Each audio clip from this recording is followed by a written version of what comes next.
The alien agenda is a complex question. In the program Alien Agenda, we reviewed whether aliens are visiting Earth, expert opinions, and their reasons to consider our planet important. After careful analysis, the determination was there does appear to be an extraterrestrial presence on Earth and an agenda in place. In this program, Alien Agenda Into the Future, we will explore this question further using fact-based information. The conclusions may be startling. Is Earth in the process of being invaded? Do governments of the world know about it? And are we all doomed to be pawns in their alien agenda?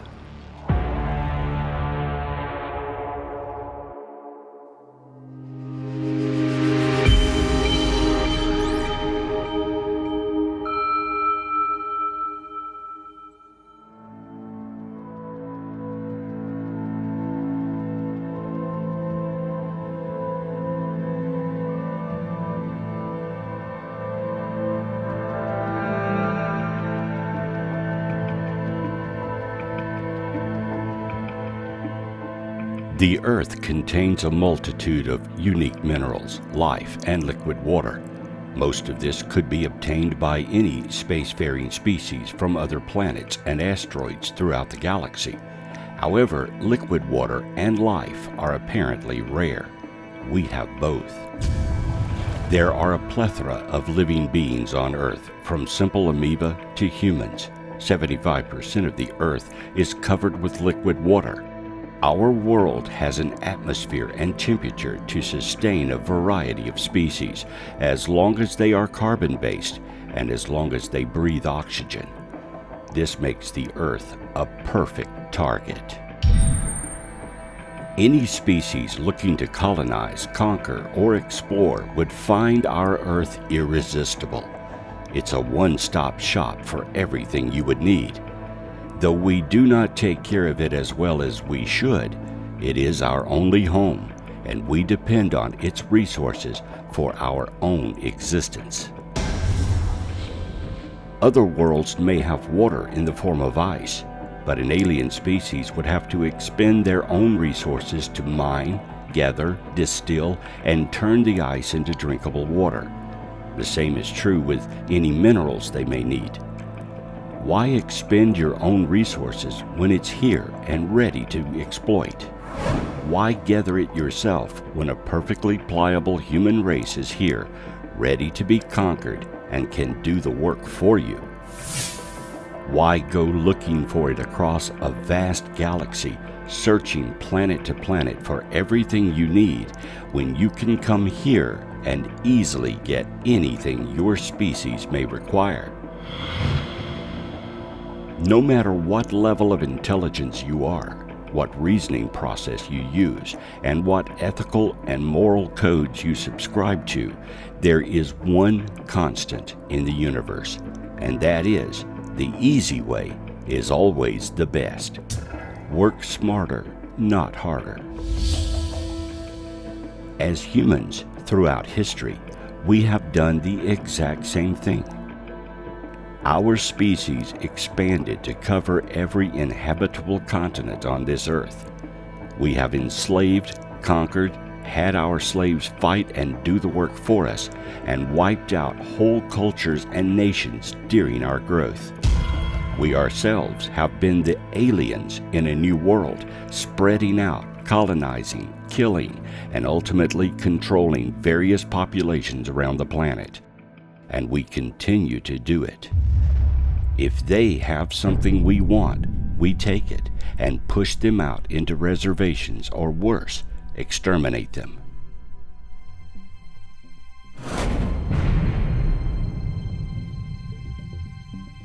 So why would we think they are any different from us? After all, we are an intelligent species and a spacefaring race as well. We are competitive, resourceful, and driven to explore, invent, and expand. All the things necessary to reach new worlds. Yet we have this belief that they are better than us, and to meet another being from another planet would be awesome. it may not. Have we been conditioned to believe this, in spite of our own self-preservation and intelligence? As humans, we tend to think of aliens as angels, benevolent beings who will come to save us, give us technology, cure our illnesses, and be our wonderful space brothers. We don't want to consider the alternatives. Why?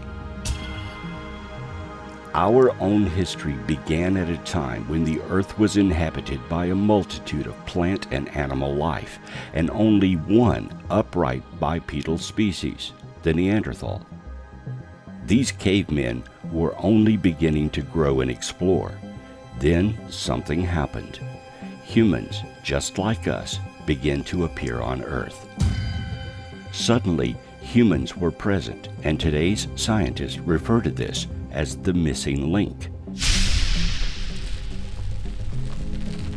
Somehow we either were brought here or were made using the DNA of Neanderthals or something else. When humans appeared, their brains had the capacity to think, learn, and grow. Those early humans were no different from us today. Their anatomy was the same, their intelligence the same. They are us. Various belief systems around the world have stories, myths, and legends as to how we arrived, from Adam and Eve to Native American legends that we came from beneath the earth. But in every story, in every legend, we humans came from somewhere else. We are not indigenous to this planet. So, how did we get here? If we examine our own recorded history and seek the earliest explanations via our own writings, we find that there was recorded history that explains this. This history was recorded by the Sumerians. The Anunnaki are a group of deities of the ancient Sumerians, Assyrians, and Babylonians. In the earliest Sumerian writings about them, which come from the post-Akkadian period, the Anunnaki are deities in the pantheon, descendants of An and Kai, the god of the heavens and the goddess of earth, and their primary function was to decree the fates of humanity. According to Sumerian text, we were genetically created by the Anunnaki, a spacefaring race that needed us to work for them. After going through various genetic experiments that resulted in hybrids of man and animal, the final results were what we are now, humans. Apparently, the Anunnaki created several species of hybrids using genetics and crossbreeding to finally end up with a species like the Neanderthal, but much more intelligent and capable of behaving and working for them. Of course, they were viewed as gods. Being an advanced, intelligent race, the Sumerians had no other recourse but to think of them as godly. Once humans were created, we multiplied quickly. No one knows who the original Adam and Eve were, but most all belief systems, still in existence today, agree that a god or gods came, made man, and we became the dominant intelligent species on the planet. So who were the Anunnaki? Over a series of published books, starting with Chariots of the Gods in 1968, pseudoarchaeologist Eric von Däniken claimed that extraterrestrial ancient astronauts had visited a prehistoric Earth. Däniken explains the origins of religions as reactions to contact with an alien race and offers interpretations of Sumerian texts and the Old Testament as evidence. In his 1976 book, The 12th Planet, author Zachariah Stitchin claimed that the Anunnaki were actually an advanced humanoid extraterrestrial species from the undiscovered planet Nibiru, who came to Earth around 500,000 years ago and constructed a base of operations in order to mine gold after discovering that the planet was rich in the precious metal. According to Sitchin, the Anunnaki hybridized their species and Homo erectus via in vitro fertilization in order to create humans as a slave species of miners. Sitchin claimed that the Anunnaki were forced to temporarily leave Earth's surface and orbit the planet when Antarctic glaciers melted, causing the Great Flood, which also destroyed the Anunnaki's bases on Earth. These had to be rebuilt, and the Anunnaki needed more humans to help in this massive effort, so they taught mankind agriculture. Of course, both of these authors are disputed by mainstream science. To scientists, the Anunnaki were just made-up mythological gods created by the culture of those times. If they are simply creations of the people of ancient Earth, they sure spent a lot of time making up the mythology. There were several Anunnaki, each with different names. They even described the clothes they wore and the personality of each one. To the Sumerians, these were real people of high stature and intelligence, and they ruled over the land with powerful technology. It's also possible that a race of extraterrestrials came to Earth and assumed the role of these mythological gods, so that man would worship them and do their bidding. Perhaps they changed us so we would look upon them as superior, and if they return, we would welcome them. In any case, there is a missing link: the sudden appearance of anatomically modern man from the Neanderthal. Could it be the Anunnaki, or some extraterrestrial race brought us to Earth, or made us from genetic material and species already here? Was this their agenda, and is it still ongoing today?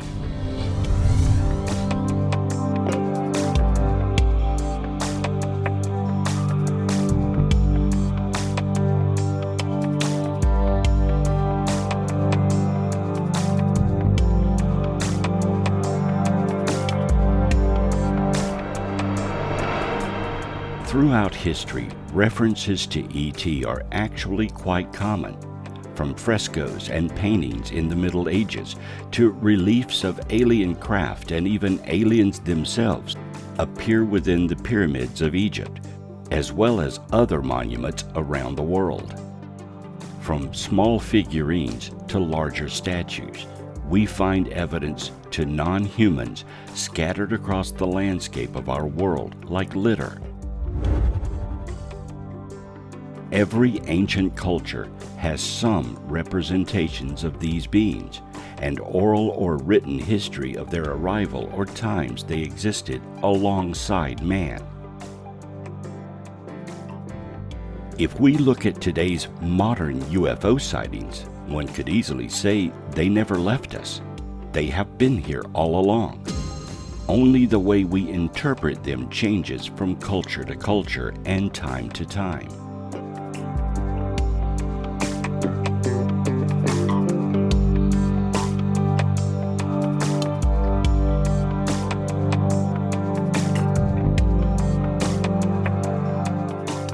In our world today, we look at technology to determine intelligence. When people observe something in the sky that appears to dismiss our understandings of physics, propulsion, and flight capabilities, we attribute it to some advanced beings that are further along than we are, because we cannot duplicate those capabilities. We don't necessarily subscribe godly powers to these beings, only that they appear to be more advanced. Our modern cultures interpret within the guidelines of our science, so appearing as gods to us might not work today, but appearing as advanced aliens would, and therefore we are still in awe of them. It's entirely possible that this is part of their agenda as well. We have our religious beliefs and would resist strongly if they came and tried to appear as our deities. Add to this, there are several major religions around the world, each unique and different, it's unlikely they could appear as all of them and influence us into doing their bidding. Therefore, actual direct and open contact with us would not be part of their agenda. Remaining covert and elusive would work, and they could come here, take a few humans, do their genetic research, and do with it what they please with no effect on our cultures at all. This fits what is going on today with our modern UFO mystery.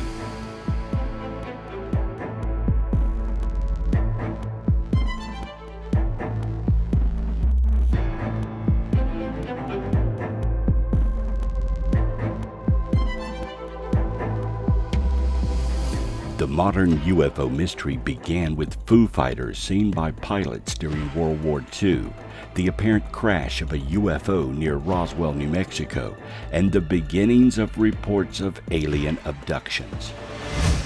Betty and Barney Hill were an American couple who claimed that they were abducted by extraterrestrials in a rural portion of the state of New Hampshire from September 19th to 20th in 1961. The incident came to be called the Hill abduction and the Zeta Reticuli incident because of a star map shown to Betty Hill could possibly be the Zeta Reticuli system, according to some researchers. The Hill case is one of the most extensive UFO abduction cases researched and studied. It has been validated in many ways, from physical evidence, hypnosis, astrological research of the map Betty described, and other methods. During their abduction, Betty revealed two important and startling things. One was the star map itself, and the other was a pregnancy test she underwent, conducted by the aliens. According to Betty, the aliens performed this pregnancy test on her.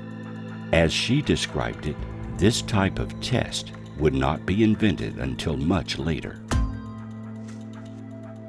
Taking genetic material from a subject is consistent with modern and ancient accounts of ET. The star map she described would not be discovered as real actual stars until 1969, in the arrangement and alignment she drew.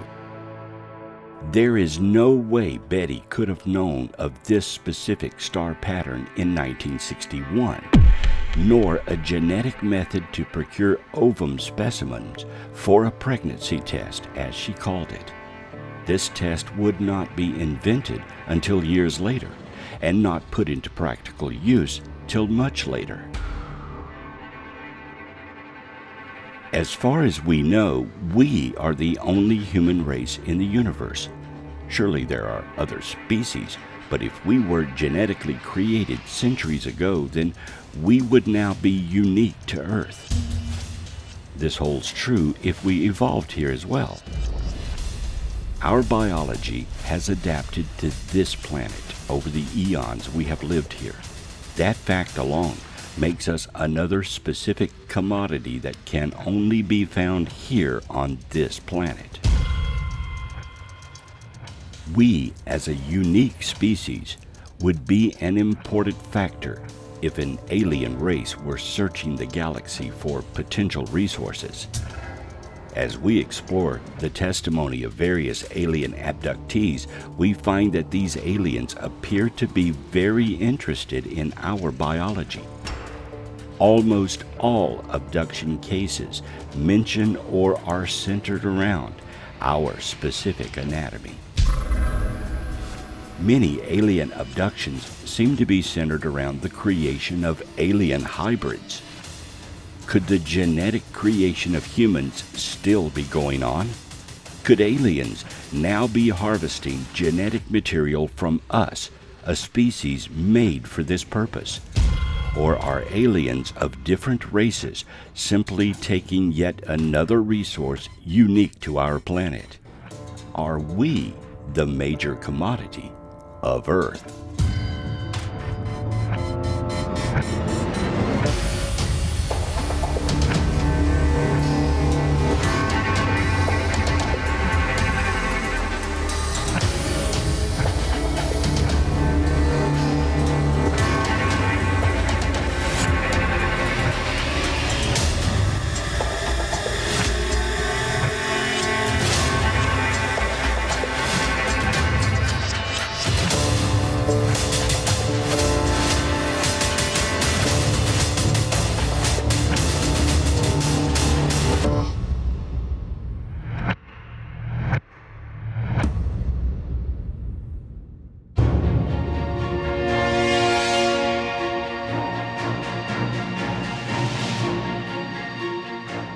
Alien abduction refers to the phenomenon of people reporting the experience of being kidnapped by an unusual figure, subjected to physical and psychological experimentation. People claiming to have been abducted are usually called abductees or experiencers. Typical claims involve forced medical examinations that emphasize the subject's reproductive systems. Abductees sometimes claim to have been warned against environmental abuses and the dangers of nuclear weapons, or they have been engaged in interspecies breeding. Reports of the abduction phenomenon have been made all around the world, but are most common in English-speaking countries, especially the United States. However, there is little doubt that many apparently stable persons who report alien abductions believe their experiences were real. Many psychologists have assessed that while psychopathology was associated with some cases, most reports were from sane, common people. Some abduction reports are quite detailed. An entire subculture has developed around the subject, with support groups and a detailed mythos explaining the reasons for abductions. The various aliens, Greys, reptilians, Nordics, and so on, are said to have specific roles, origins, and motivations.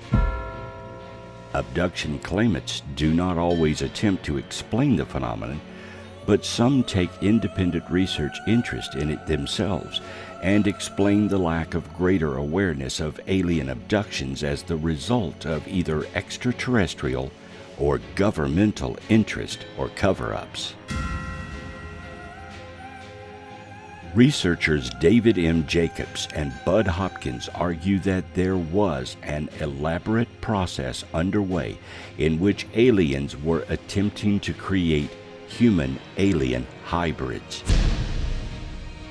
the most advanced stage of which in the human hybridization program are known as hybrids, though the motives for this effort were unknown.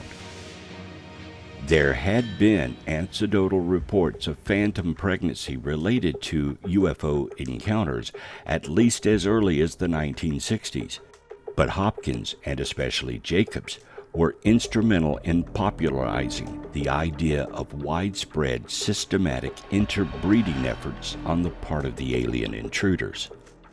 The precise number of alleged abductees is uncertain. One of the earliest studies of abductions found 1,700 claimants, while contested surveys argued that 5 to 6% of the general population may have been abducted. UFO and alien-related conspiracy theories emerged in far-right politics from the 1980s onward till today.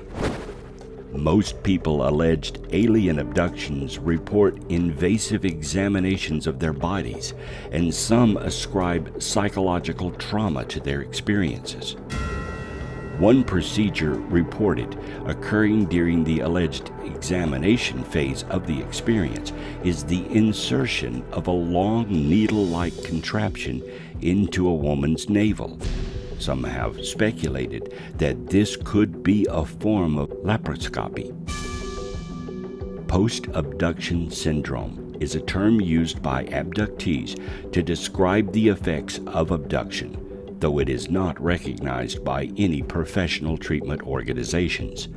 People who have been abducted by aliens develop symptoms similar to post-traumatic stress disorder. The curious thing about almost all abductions is the physical examination phase, when the aliens take samples such as ovum or sperm.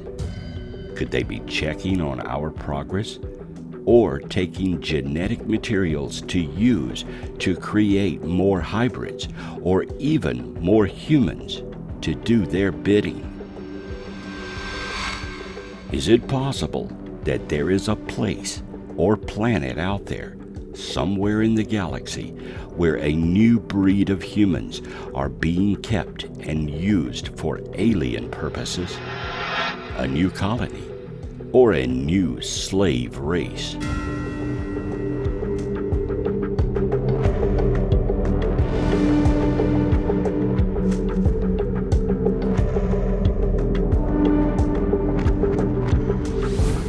According to the Name Us database, there are 600,000 people declared missing every year. Alongside that statistic, there are 4,400 unidentified bodies discovered every year. That means that only 0.7333% of people who go missing are found and unable to be identified. The others are either found or they are not. Where did these people go? Some may be living off the grid, while others are simply living under an assumed name or hiding. But what of the others? Is it possible that these people are no longer on Earth? Could they, or some of them, be alien abductees? We know the alien abduction phenomenon is happening, but these cases are few, and only those that get reported get reviewed and studied. To collect a cross-section of genetic material, you would need a larger number of people to sample. Perhaps this number of missing people are part of their plan. If people are being taken and kept, where are they? According to the Sumerians, we are a slave race, made to serve our alien creators. Could some ongoing program be still in place whereby we humans are taken, studied, and harvested? We only know about alien abductions from those who were returned. The alien agenda may be much larger than a few who were abducted and brought back to tell the tale. These statistics also conceal more. Globally, 607 people go missing every single day without a trace. Over a year, this totals 221,644 missing individuals. Over 20 years, this totals over 4 million, more than the population of New Zealand and almost the entire population of Ireland, according to 2011 statistics. If only 2% of these missing people are being abducted within some extraterrestrial agenda, that is thousands of people that have completely disappeared from the earth and may be dead, slaves, or part of some new race being trained or evolved on another planet. There's also a more sinister and revolting possibility.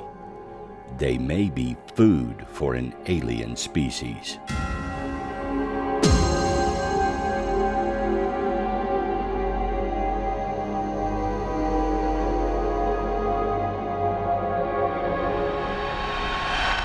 Is it possible that we humans may not be considered intelligent and we are little more than cattle for them?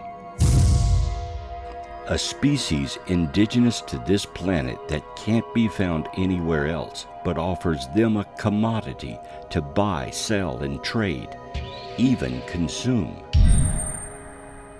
We view intelligence based on a species' ability to create. What if they don't? The alien mind may be very different from our way of thinking.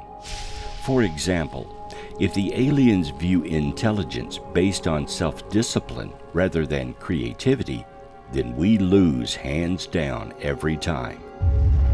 Humans are flamboyant, competitive, warlike, cruel, and destructive.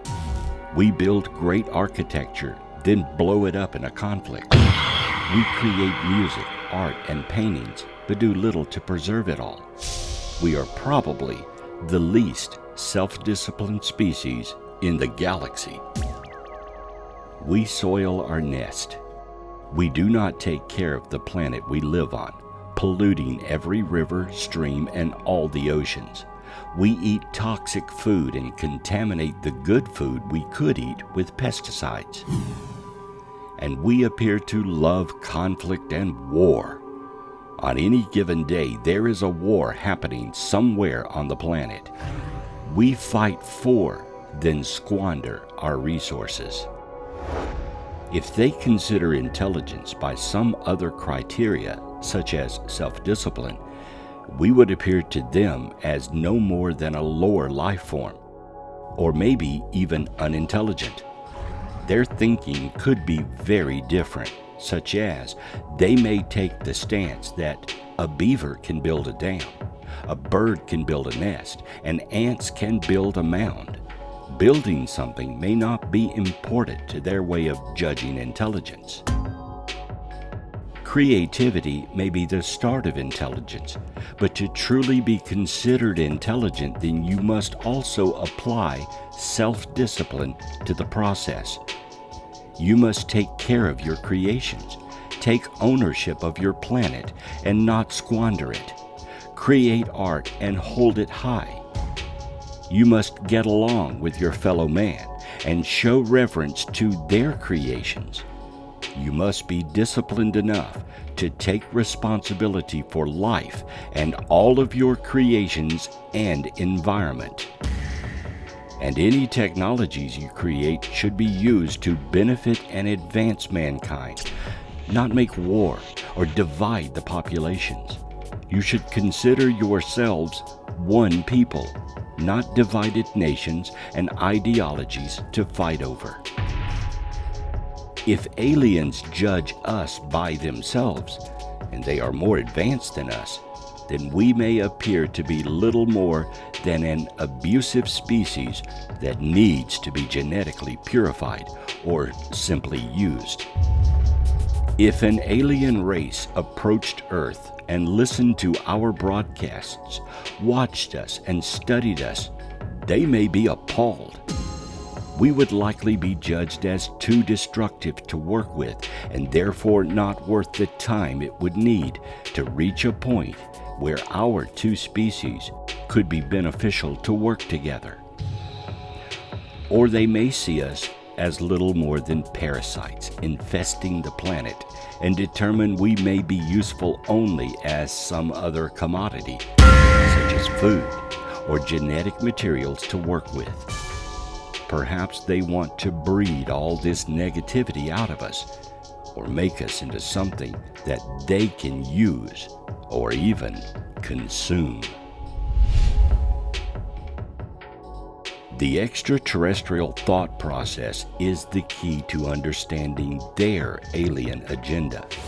The only thing we have to compare their agenda to is our own agendas. Therefore, we base our opinions on how we as humans would react. If their agenda is so foreign to us, we can't fathom their reasoning, we may be missing the point completely. For example, if invasion of some type is their agenda, then why take so long? The modern study of UFOs has been going on over 70 years. If they are planning to take over or invade, then they have had more than enough time to do it. Extend that back to ancient times, when sightings occurred as often or more than today. They could have invaded multiple times. Perhaps we're looking at the puzzle the wrong way. If we are part of a long-term experiment, then the time factor is reasonable. If we are simply a garden to pick from, then time isn't a factor. You would want your garden to continuously grow and produce fruit, like a tree you plant that produces a new crop every year. In that respect, we may be some kind of ancient garden reproducing new fruit to choose from every generation. Is it possible that we are some kind of biological experiment? Perhaps we are unimportant, but the viruses and bacteria that thrive within us is what they want. Since we live in a polluted world, we have adapted and produced antibodies within ourselves to survive in this hostile planet's environment. This too would make us unique. We are just the petri dish that contains all the organisms they need to build up their own antibodies so they can survive in hostile environments as well. In this scenario, we are their lab rats. In this case, they would not want nor need to contact us.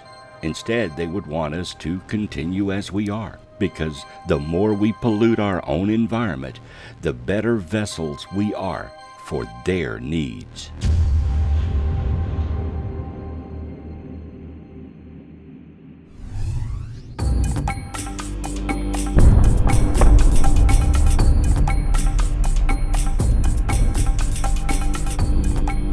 The world's first nuclear explosion occurred on July 16, 1945, when a plutonium implosion device was tested at a site located 210 miles south of Los Alamos, New Mexico, on the plains of the Alamogordo bombing range. The code name for the test was Trinity. Hoisted atop a 100-foot tower, a plutonium device called Gadget detonated at precisely 5:30 a.m. over the New Mexico desert, releasing 18.6 kilotons of power, instantly vaporizing the tower and turning the surrounding asphalt and sand into green glass. Seconds after the explosion, an enormous blast sent searing heat across the desert, knocking observers to the ground. Reports from witnesses came from as far as 200 miles away. A forest ranger 150 miles west of the blast said he saw a flash of fire, an explosion, and black smoke. An individual 150 miles north said the explosion lit up the sky like the sun. The success of the Trinity test meant an atomic bomb could be used by the U.S. military, and it marked the start of the atomic age. The EMP, or electromagnetic pulse, from this detonation would have traveled at the speed of light throughout the solar system and beyond. It would mark a definite change in our technology at the time. Any spacefaring race would have easily picked it up, especially if we were already under close scrutiny at the time. The radiation would be evident, and they would know that we now have a devastating new weapon in our arsenal.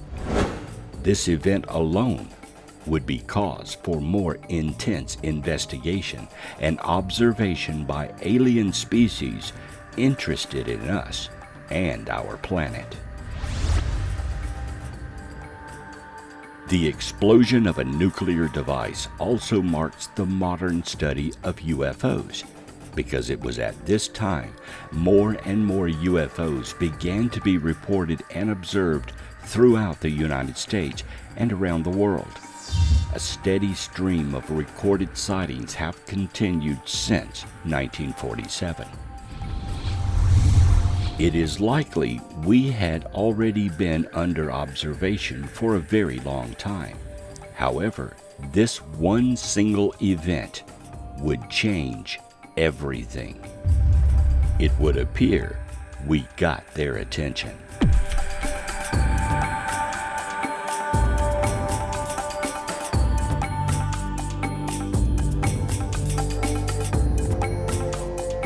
Atomic energy is incredibly destructive and lethal.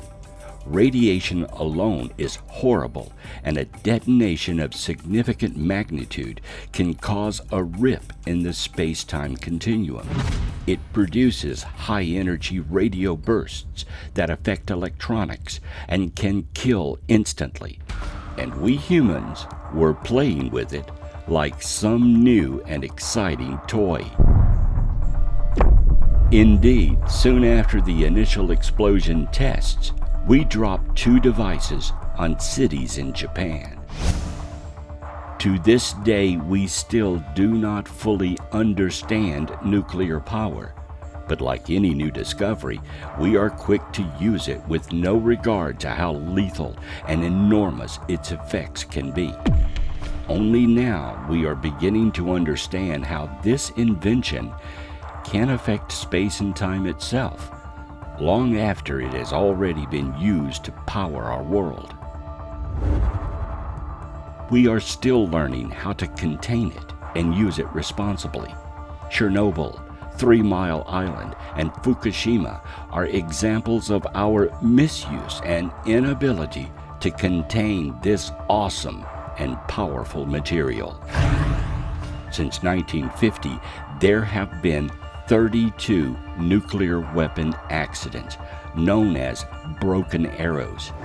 A broken arrow is defined as an unexpected event involving nuclear weapons that result in the accidental launching, firing, detonating, theft, or loss of the weapon.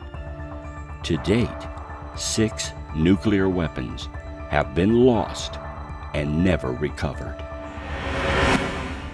What do you think the extraterrestrials would think of this new element introduced into the hands of a species that can't get along with each other, not to mention them? A species with no self-discipline, no regard for health, and no interest in responsibility.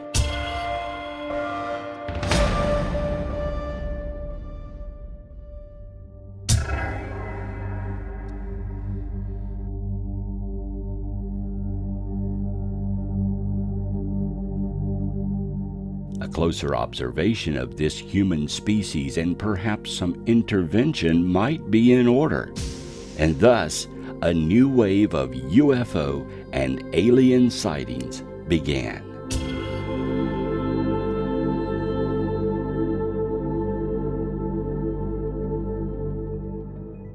As soon as we developed nuclear capabilities, we began using it. Nuclear bombs, nuclear submarines, nuclear aircraft carriers, nuclear power plants. We began using it before truly exploring its potential and destructiveness. Naturally, other nations figured it out as well and began their own race to oblivion. But our fascination with nuclear weapons and power didn't stop there. We also began exploring biological weapons and diseases.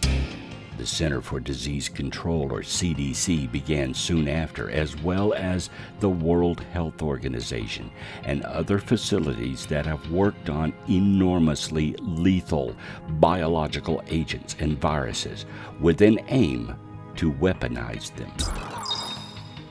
We are like children who have been handed a rifle to play with, and we don't have the intelligence to truly understand and respect such power.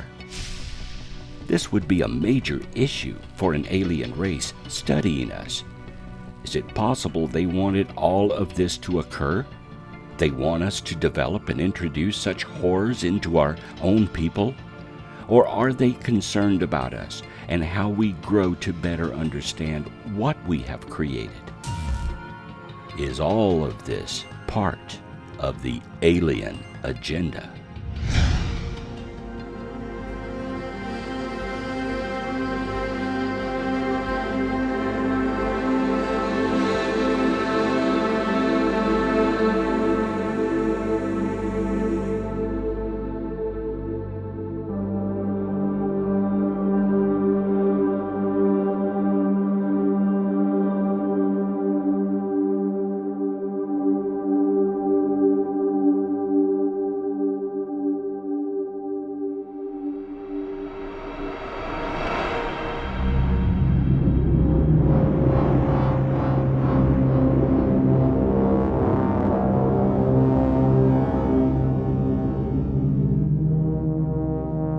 It is very likely that there isn't one single alien race interested in us. The alien agenda may not be a single plan. It may be multiple plans from many different races. Some of these agenda may be for our benefit, while others may be malevolent. From our point of view, it is difficult to tell the difference. If this is the case, then there may be disputes among the aliens as to just what to do with us. leave us alone and let us sort it out ourselves, intervene and try to educate us, or just simply wipe us out as a terrible experiment that can't be saved. We may not be considering that our behavior is being debated in some cabal out there that will ultimately decide if we have a future or not. Perhaps we are being given a chance to redeem ourselves, or plans to remove us from the galaxy are being determined. There could also be different agendas that are independent to each race, and they are not working together, but simply carrying out their own agendas with their own individual purposes. If the story of the Anunnaki is true, then this may have been planned all along. They want to see how far we will advance. Perhaps they expected us to develop atomic and biological weapons, just to see what we would do with them. Perhaps they have been keeping track of our progress for centuries, and this is just one of many developments along the way toward our eventual growth as an intelligent race. Or perhaps this inevitable outcome was just what they wanted. A race of humans ready and willing to fight and develop horrible devices to kill, maim, and utterly destroy anything that they are told is wrong. The ultimate soldiers? Beings they can unleash on their enemies with no regard to culpability? We certainly fit that bill. Humans will fight over almost anything. However, if we are a work in progress, then they may think this is a natural and normal part of our growth. Perhaps we will eventually work out our negative idiosyncrasies, begin to take better care of our Earth, and become a viable and benevolent race of star-traveling peoples ourselves. Could this be the plan? Let us go through all the hard times and the difficult experiences, so perhaps one day we learn from them and can better exist in a universe teeming with a multitude of races and their own particular ways. If humans are to be a spacefaring race, we would need to learn not only to get along with ourselves, but all the different cultures out there, and respect their ways of doing things. Perhaps the aliens are not the problem. Perhaps the problem is us.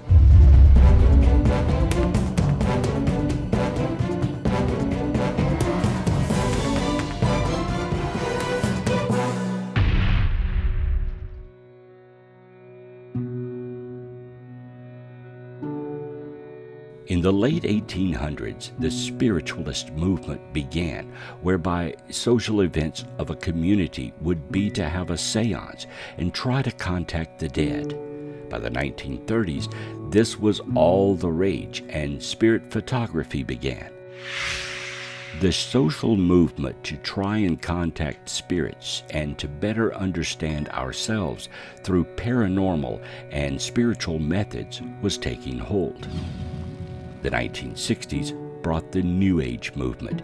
Hippies and self-awareness was being explored by the youth and others who felt a need to improve us and our way of thinking. Since then, we as humans have been moving deeper into a spiritual understanding of ourselves and the cosmos. There has been more focus towards Eastern religions and philosophy continuing till today. It has permeated our politics, beliefs, and religious ideas, and today, many New Age self-improvement methods and practices can be found openly and in all of our older belief systems. While we are building atomic bombs, biological weapons, and advancing technologically, we were also looking inward and to the spirit world for more answers. Aliens and UFOs are an integral part of this New Age philosophy. Many people now accept aliens as part of a larger universe and are accepted as beings greater and lower than us. Some subscribe to having alien experiences where an alien talks to them, gives them advice, or is a spiritual master of some type. New Age religions, philosophy, or methods abound today. More and more people equate aliens to angels and guardians or spiritual masters. Within the beliefs, there are space brothers and a galactic federation of allied aliens who watch over the Earth. Some believe they receive messages from these aliens and are given predictions to what is coming for mankind. One of the most striking innovations within contemporary North American spiritualism is the adoption of extraterrestrials as spirit guides by some contemporary spiritualists. It is here that the New Age fascination with extraterrestrials and UFOs has taken on a uniquely spiritualist form. Extraterrestrials have come to represent for many spiritualists the successful achievement of the ultimate spiritualist goal, the union between spirituality and science. Extraterrestrials are seen as spiritually superior to us because their science exceeds our own. Their science is perceived superior because it incorporates recognition of spiritual truth. Consequently, within the North American spiritualist contest, the adoption of extraterrestrials as spirit guides can be seen both as rationalization of spiritualist belief through a strong idealization of science, and as a critique of orthodox science for ignoring the spiritual realm. As with all religions and beliefs, there is a light side and a dark side. The Space Brothers are benevolent and are trying to help mankind, but there are also draconian empires that have their own agenda and plans for us. Aliens appear to be Nordic or human-like in the Brotherhood, with the Greys as servants or biological robots. The Greys are a lower life form. In the dark side, the draconian aliens are reptilian and either evil or uncaring.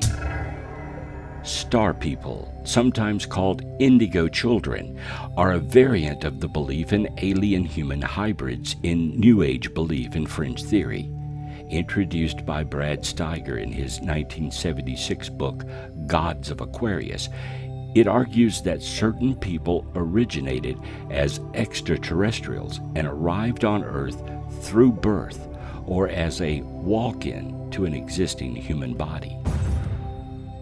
Reptilians, also called reptoids, Sirians, draconians, or lizard people, are reptilian humanoids which play a prominent role in ufology and conspiracy theories.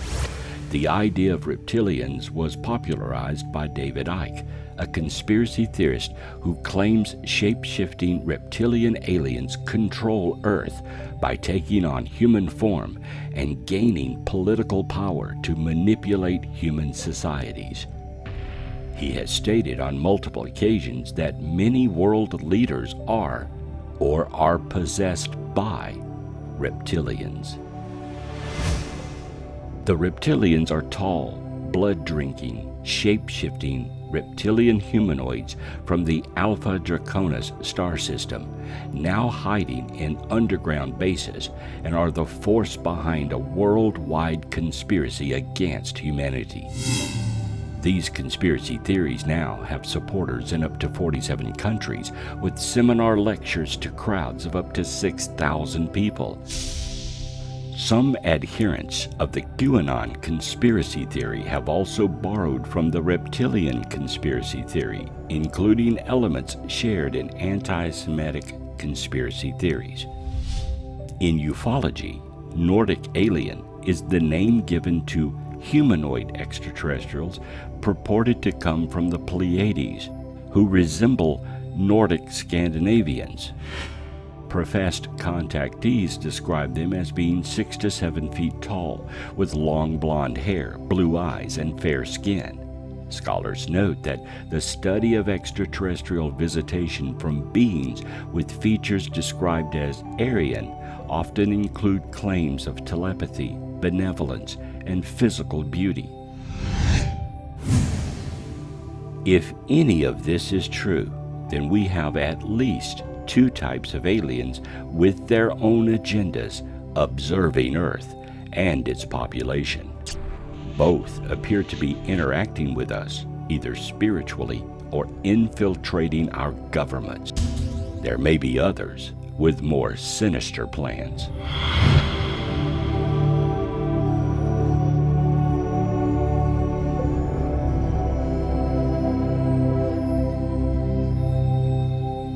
A former Army sergeant who worked at NATO, Clifford Stone, has said 57 alien species have been cataloged by the government. That was in 1989, and there could be more now. Other ufologists believe over 70 different species. However, the government denies this. Like the popular television show Star Trek, there could be a federation of planets and aliens in our galaxy, and we are too primitive to join. Therefore, as in the TV show, they have a non-interference policy and do not contact us openly. All contact with us is done covertly. Abductions and experiments may be part of their covert agenda as they study and determine our level of intelligence, technology, and biology. Something like this seems to be ongoing because to date no aliens have landed and asked to be taken to our leaders. The other possibility is there has been direct contact with our government, and individuals within the government know exactly who the aliens are, have had direct contact, and there are agreements in place whereby they share technology for the rights to take a few humans for their own purposes. Some say this type of agreement has been in place since the 1950s, when President Eisenhower met with them personally. Eisenhower was on a golf vacation in Palm Springs on February 20th, 1954. After dinner that night, he made an unscheduled departure from the Smoking Tree Ranch, where he was staying. The next morning, he attended a church service in Los Angeles. Also that morning, his spokesman announced to the press that he had visited a dentist the previous night because he had chipped a tooth while eating a chicken wing at dinner. Instead, Eisenhower was diverted to Edwards Air Force Base, where he met with 2 ETs with white hair, pale blue eyes, and colorless lips. They had concerns about our nuclear program. These Nordic aliens offered to share their superior technology and their spiritual wisdom with Ike if he would agree to eliminate America's nuclear weapons. Sometime later in 1954, Ike reached a deal with another race of extraterrestrials known as the Greys, allowing them to capture Earthling cattle and humans for medical experiments, provided that they return the humans safely home. Since then, the Greys have kidnapped millions of humans.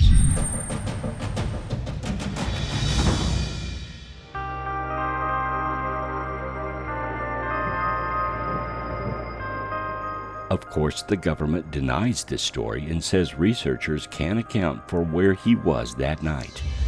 Many ufologists aren't buying it, and they think he did meet on 2 occasions with extraterrestrials.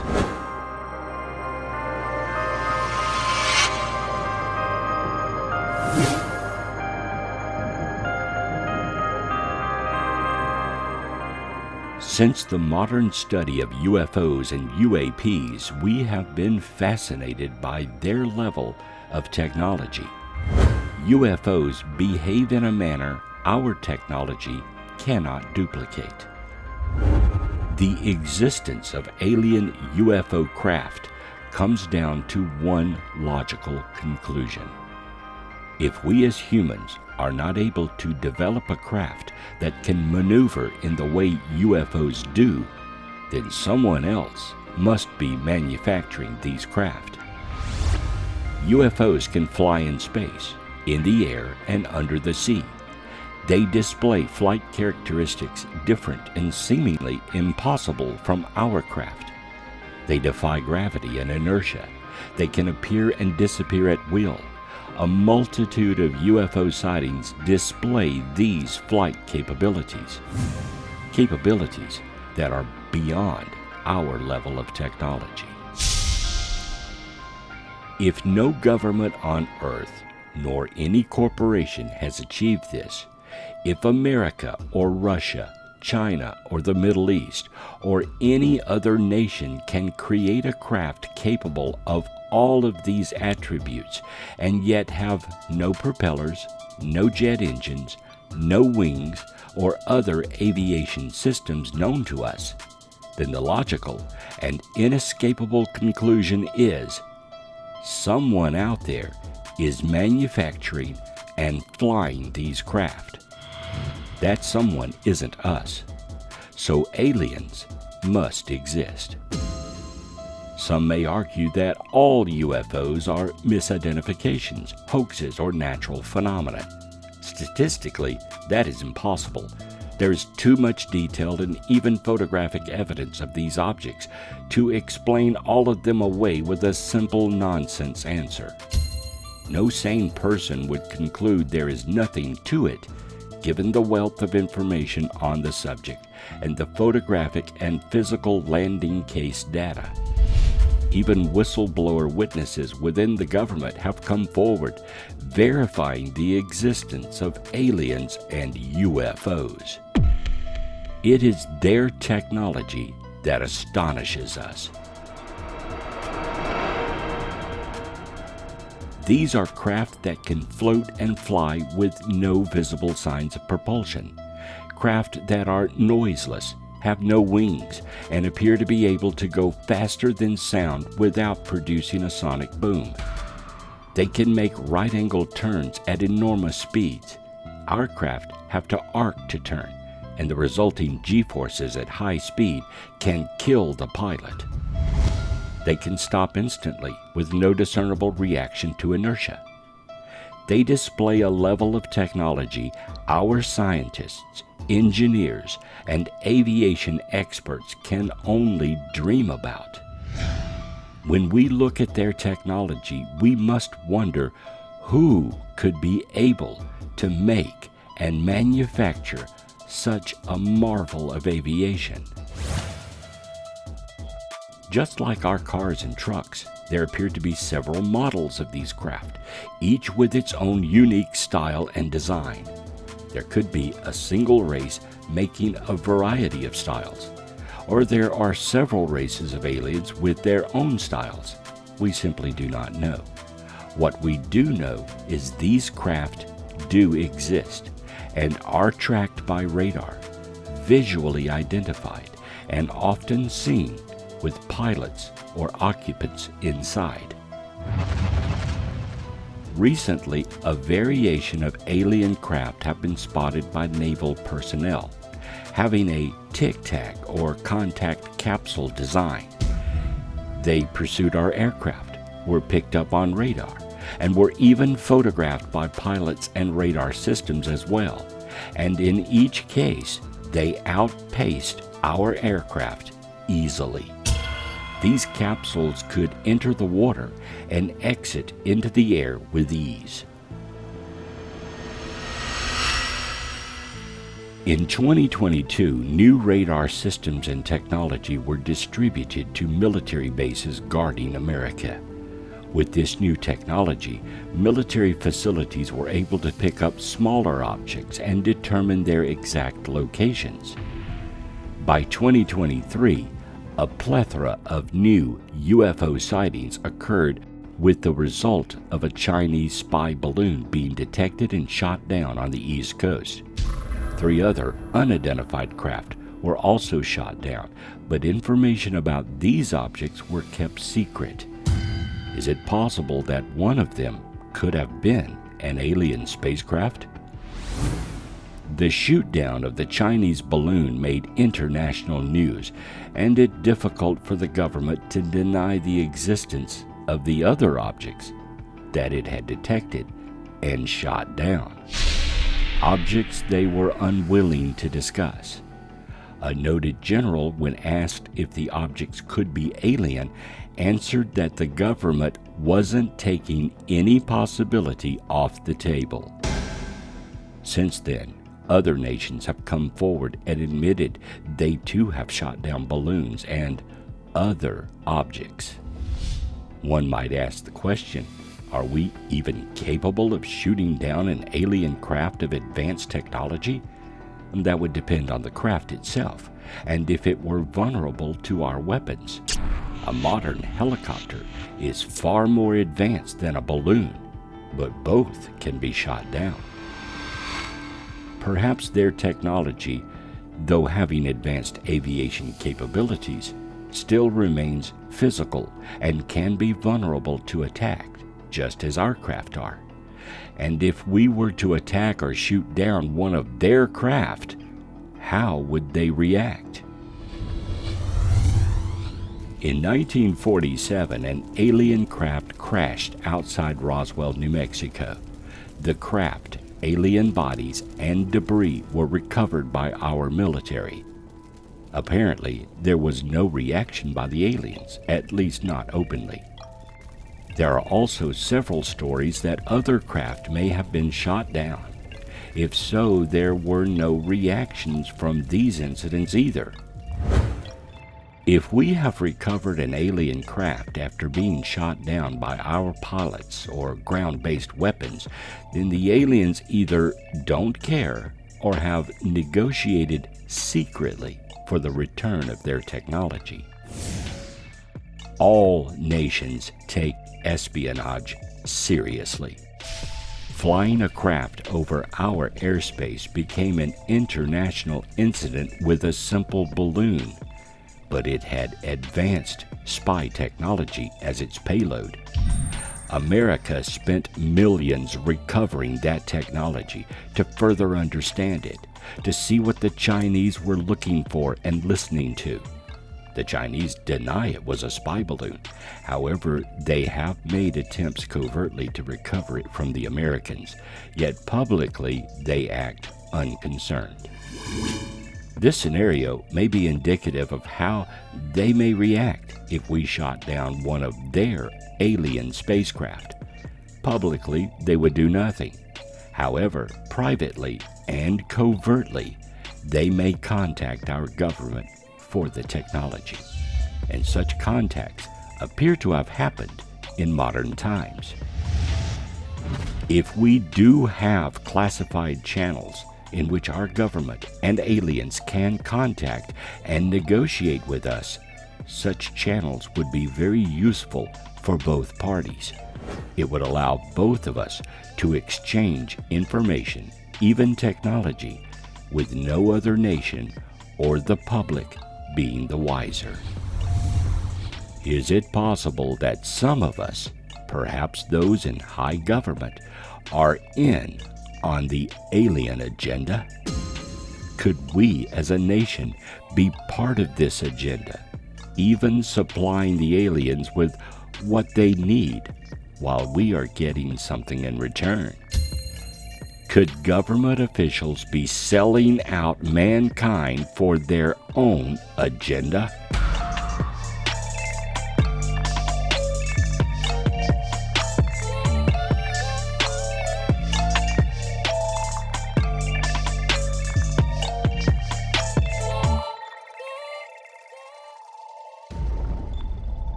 One thing to consider when asking the alien agenda question is, are we sure it is us they are interested in? Perhaps we are simply another species on the planet and they are more interested in the planet as a whole than just us. Earth may be in some strategic position between other destinations, and stopping off here is like a waypoint to re-energize when traveling to their actual destination. In that case, we would be like a gas station between two distant points, and it's advantageous to stop here to refuel. Earth may contain some substance or energy we are unaware of, and they need it to run their ships. Perhaps something in our air that they need. It could be an electromagnetic property or other energy that is natural to our planet. If this is the case, then they may simply be passing through and they have little interest in us. However, if our advancements threaten their ability to use Earth as a waypoint, such as exploding atomic bombs, then they may begin to take a closer look at this awkward species who apparently has a fascination with war and destruction. Several UFO reports and sightings are near power stations and over water. Some cases even describe the UFOs apparently taking energy from our power grid and seemingly extracting something from our water sources. There may be a plethora of materials, elements, and substances here they can't get easily anywhere else. This would make our planet very important to their needs, and since we are not protecting it well, they may want to ensure we don't destroy it. After all, Earth is the only planet with life and resources all in one place for several light years. If we continue our destructive ways, they may decide at some point that they are better equipped to steward and control the planet for the betterment of all races. In this case, the aliens may be here to determine if we should be allowed to continue managing this world, or if they should take control to preserve it.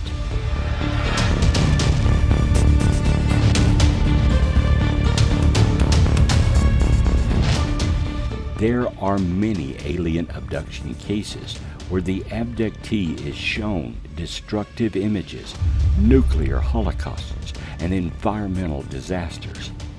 Perhaps the aliens are trying to educate us, to teach us that our way is not working and it will end in an apocalypse if we continue. The genetic materials they take from abductees may be them growing a farm or catalog of us, so they may repopulate the planet after we've destroyed it. Or they may be creating a new colony on another planet, so when we all die out, there will be a place where humans can start again. If they are creating human and alien hybrids, then this may be a project where they can build a new race, a new species that can survive on Earth after the ecology is decimated. It is entirely possible that they see no hope for us, and all the ufology data we have learned from so far is simply us reviewing their attempts to preserve mankind. Their agenda may not be sinister, but a method to try and save us from ourselves.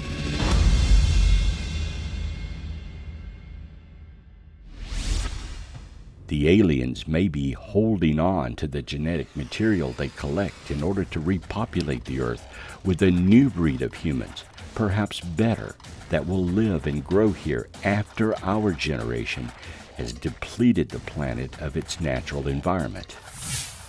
Indeed, this may be an ongoing process that began with the Anunnaki and is continuing today. We could be a next generation of humans that were brought here from another world. We eventually destroyed, and we are now doing the same on Earth.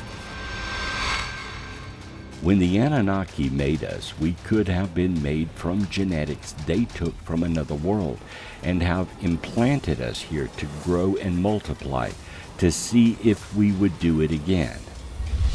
We could be a failed experiment, or one that needs adjusting so it can be done again on another world when we finally destroy ourselves. Or they may be waiting and hoping that this time around we learn and stop our destructive behavior. We could be their last hope.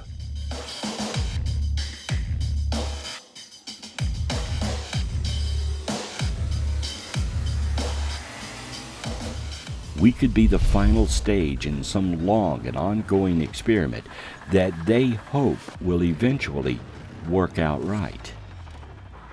They could be watching and waiting to see if we will develop into an intelligent and self-disciplined race that will one day contribute to the betterment of the galaxy and bring our wisdom and technology to races as yet undiscovered. The alien agenda may be their attempts to wean out our destructive behaviors and build a new human that takes responsibility and can reach out into the galaxy with love and understanding. We could be their future and their legacy.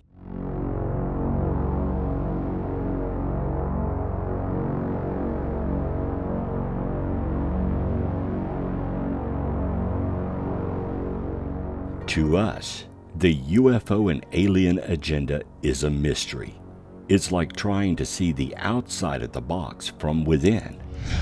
We can observe and catalog sightings and collect as much information as we can, but until there is some disclosure from the aliens themselves, we may never know their true agenda in our lifetimes.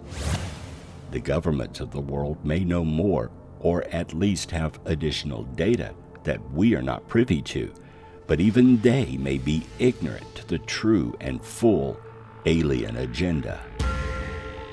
We cannot look to the government to disclose UFO information. After all, they too have their own agenda, and often use the phenomenon to misdirect us or hide some clandestine project within the UFO mystery. True disclosure, if it ever happens, will come only from the aliens themselves at a time and place they choose when they believe we are ready. Until that day arrives, we can only hope the alien agenda is in our favor. If not, then we can only hope we never find out the truth.